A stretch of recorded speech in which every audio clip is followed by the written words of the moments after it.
Hey everyone, welcome back to our channel. In today's video, we show you how to clear the cache for the RedNote app. Clearing the cache can help solve problems such as slow performance or unexpected issues, and it only takes a few steps. So let's jump right in. Open the RedNote app on your smart device and make sure you are logged into your account. By opening the RedNote app on the home page in the upper left corner of the screen, you can see 3 lines that you will click on. Then on the next page in the drop-down menu, you will find the Settings option in the lower left corner of the screen and click on it.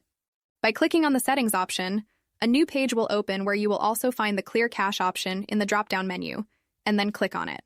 The app will open a small window where it will ask you if you are sure you want to clear the app's cache. If you still want to clear the cache, you just need to click on the OK option. Once the cache is cleared, reopen the RedNote app to see if the problem is resolved. And that's it. Clearing the cache can help the RedNote app run smoothly without affecting your note storage or settings. If you found this video helpful, give it a thumbs up and consider subscribing to our channel for more tutorials and tech tips. Thanks for watching and see you in the next video.